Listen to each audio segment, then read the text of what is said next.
বিসমিল্লাহির রহমানির রহিম। সুপ্রিয় দর্শকবৃন্দ, আসসালামু আলাইকুম ওয়া রাহমাতুল্লাহি ওয়া বারাকাতুহু।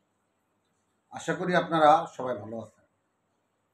আমার আজকে যেই হেডলাইনটা দেখছেন, হাসনাত সার্জিসরা কি হতাশ? আমি এই নেতৃবৃন্দ হাসনাত, সার্জিস, নাহিদ ওনাদেরকে নিয়ে কিছু কথা বলার জন্য আজকে মূলত এখানে এসেছি। আমি আশা করি আমার ভিডিওটা একটু লম্বা হতে পারে। আমি চেষ্টা করবো অল্প কথা শেষ করার জন্য। আশা করি আপনারা সবাই দয়া করে দেখবেন এবং শুনবেন এবং আপনাদের মতামত কমেন্টের এখানে উল্লেখ করবেন। 2024-এর যে অভ্যুত্থানের পরিসমাপ্তি ঘটে আগস্টের 5 তারিখে, এই অভ্যুত্থানটা মূলত নেতৃত্ব দিয়েছে হাসনা, সার্জিস, নাহিদরা। আজকে তাদের যে কিছু কথাবার্তা, কিছু শব্দ যারা যে উচ্চারণ করছে, এতে আমার কাছে মনে হচ্ছে তারা অনেকটা হতাশা থেকেই এই কথাগুলো বলছে। হতাশাটা কেন, সেই কথা প্রসঙ্গে আমি আসছি। হাসনাত, সার্জিসরা যখন এই আন্দোলনে বিজয় অর্জন করলো, তখন তারা জাতির সামনে হিরো হিসেবে আবির্ভূত হল এবং কম বেশি সবার কাছে তারা একটা গ্রহণযোগ্যতা এবং সম্মানের পাত্র হল। আমার জানা মতে, আমি আগেও বলেছি, শেখ হাসিনা পরিষদ ছাড়া অনেক আওয়ামী লীগাররাও এদেরকে সম্মান করছে। ব্যক্তিগতভাবে আমি এই সার্জিসের বক্তব্য, আন্দোলন চলাকালীন সময়ে সার্জিসের বক্তব্য খুব মনোযোগ দিয়ে শুনতাম, সে কী বলতেছে, এবং মাঝে মাঝে আমি হাসনাত আবদুল্লাহর বক্তব্য শুনতাম। তাদের মিছিল, স্লোগান, তাদের বক্তব্যের উপস্থাপন, এগুলো আমি শোনার চেষ্টা করতাম। এবং ভাতের হোটেলে এই যে আমাদের যে ডিবি হারুন যখন ওদেরকে নিয়ে যায়, সারা দেশে একটা নিন্দার ঝড় উঠে এবং তাদের পক্ষে জনমতটা আরও বেশি তৈরি হয়। এরপরে ওনারা যখন বেরিয়ে আসলেন, তখন ওনারা বললেন আমাদেরকে ওইখানে প্রেশার দেওয়া হয়েছে যাতে আমরা বলি আন্দোলন স্থগিত করা হয়েছে। আসলে আমরা এটা বলি না, এটা আমাদেরকে বলাতে বাধ্য করা হয়েছে। ওরা বেরিয়ে এসে বললেন এই আন্দোলন চলবে এবং আন্দোলনটা শেষ পর্যন্ত এক দফার আন্দোলনের রূপ নেয়। আমি 2024 সনের 2রা আগস্ট আমি ছাত্রদের পক্ষে আমার ফেসবুকে একটা পোস্ট করেছিলাম। আমি চাঁদপুরে যে সমস্ত সমন্বয়ক আছেন তাদের অনেকের সাথে যোগাযোগ হতো এবং তারা আমাকে এটাও বলেছিলেন আমার এই বক্তব্যটি ছাত্র আন্দোলনের যে কেন্দ্রীয় অফিস সেখানেও শেয়ার করা হয়েছে। আমার প্রসঙ্গটা এখানে আনতেছি না, আমি যে প্রসঙ্গটা আসতে চাইছি, আজকে তাদের মধ্যে যে হতাশা, তারা যে কথাগুলো বলতেছে, অনেক উপদেষ্টা সেফ এক্সিটের চেষ্টা করছে। এই উপদেষ্টারা কেন সেফ এক্সিটের চেষ্টা করছেন, এটা একটা বিশাল রহস্যের বিষয়। এবং নাহিদ বলছেন সময় মতো এদের মুখোশ উন্মোচন করে দেওয়া হবে। এটা ওনাদের প্রতি একটা ভয়ঙ্কর বার্তা। এবং কয়েকজন উপদেষ্টা ওনার এই বক্তব্যের পরে রিয়াক্ট করেছে। সার্জিস এমনও বলেছে এই সমস্ত উপদেষ্টারা সেফ এক্সিট নিয়েও বাঁচতে পারবে না। এখন ওনার এই হতাশ এবং এই ক্ষুব্ধ হওয়ার পিছনে মূল রহস্য, আমি যেটা মনে করি, ওনারা যখন জাতির সামনে হিরো হয়ে আসলেন, বিভিন্ন দল, বিভিন্ন গোষ্ঠী এই ছাত্র নেতৃবৃন্দকে ব্যবহার করার চেষ্টা করলেন এবং তাদেরকে ব্যবহার করে প্রত্যেকেই, উপদেষ্টা বলেন, বিভিন্ন রাজনৈতিক দল, সংগঠন বা বিভিন্ন গোষ্ঠী তাদের কাছ থেকে বিভিন্নভাবে সহযোগিতা নিয়েছেন এবং হয়তো এই ছাত্রনেতারা জানতেও না, তাদেরকে ব্যবহার করে অনেকে স্বার্থ হাসিল করতেছে। আমি যখন দেখলাম উপদেষ্টা পরিষদ গঠন করা হলো, সেখানে 2-3 জন ছাত্র প্রতিনিধি হিসাবে আসলেন, প্রথম 2 জন, পরে আরেকজন, নাহিদ এবং সজীব ভুঁইয়া। তখন আমি ওইখানে এই সার্জিসের চেহারাটা বারবার খুঁজছি, কারণ আন্দোলনে তার যে বক্তব্য, এতে কর্মীরা, সারা দেশের মানুষ যথেষ্ট উজ্জীবিত হয়েছে। সেটা দেখে আমার মনটা খারাপ হয়ে গেল। কিন্তু আবার এটাও চিন্তা করছি, এই ছাত্রদের সরকার আসাটা আমার মনে হয় ঠিক হয় না। আজকে যেই অনেক রথী মহারথীরা এই হাসনাত, সার্জিস, নাহিদদের অফিসে গেছে, ব্যক্তিগতভাবে দেখা করছে, তাদেরকে দিয়ে ফোন করিয়েছে, এবং এতে ওই সমস্ত লোকজন এদেরকে ব্যবহার করে বিভিন্ন ধরনের সুবিধা হাসিল করেছে।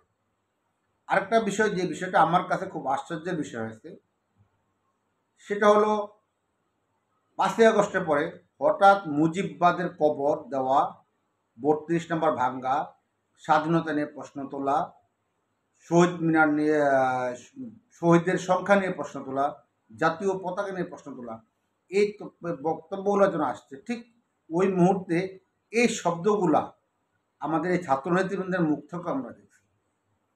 বাংলাদেশটার যে প্রাণ, সেটা 1971-এর মহান মুক্তিযুদ্ধ, এবং হাসনাত, সার্জিসরা, এদের যেই নিকট অতীত ছাত্ররাজনীতির, সেখানেও আমরা দেখছি এই ওনারা 71-কে ধারণ করছেন, ওনারা বঙ্গবন্ধু শেখ মুজিবুর রহমানকে ধারণ করছেন।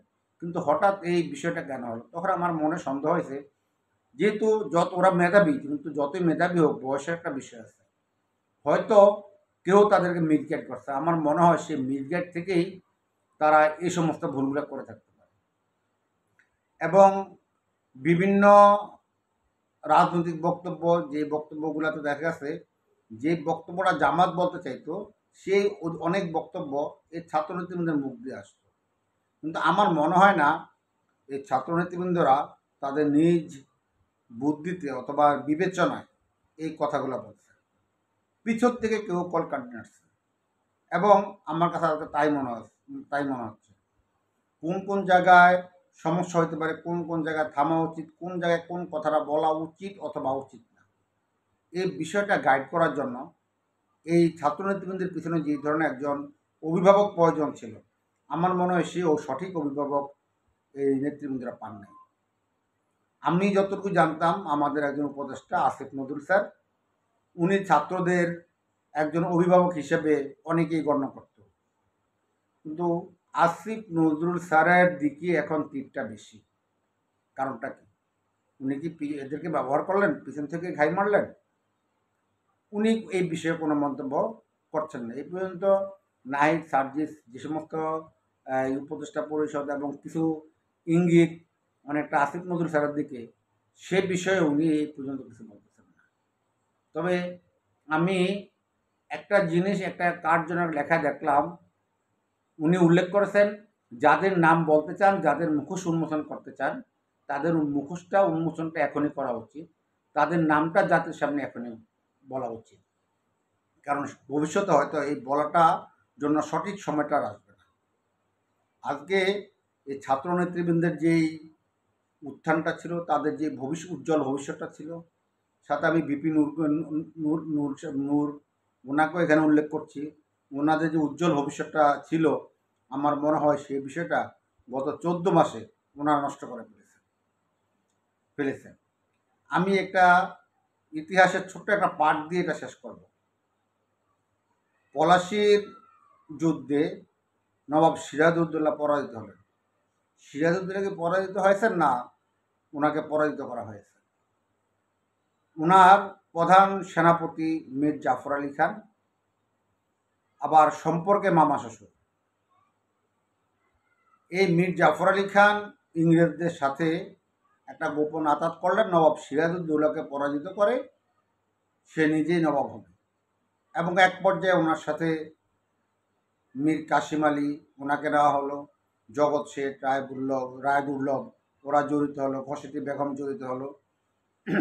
এবং নবাব সিরাজউদ্দৌলার বিশাল শক্তি থাকার পরেও নবাব সিরাজউদ্দৌলাকে পরাজয় বরণ করতে হলো, এবং ওনার মৃত্যুটা অনেক করুণভাবে, অমানবিকভাবে ওনাকে হত্যা করা হয়েছে। নবাব সিরাজউদ্দৌলা মারা যাওয়ার পরে মীর জাফর আলী খান বাংলার নবাব হলেন। কিন্তু এক পর্যায়ে ব্রিটিশরা, ইস্ট ইন্ডিয়া কোম্পানি, নবাব সিরাজউদ্দৌলাকে তার মসনদ থেকে সরিয়ে দিলেন, এবং তারই জামাতা মীর কাসিমকে নবাব বানালেন এবং নবাবের সিংহাসনে বসালেন। ততদিনে মীর কাসিম আলীর একটা বোধোদয় হল। উনি যেহেতু নবাবের চেয়ারে বসতেন, হয়তো মৃত্যুটা তার কাছে, এবং উনি খুব কাছ থেকে দেখছেন নবাব সিরাজের বিরুদ্ধে কারা কারা চক্রান্ত করেছে, ষড়যন্ত্র করেছে এবং তাদের বর্তমান গতিবিধি কি।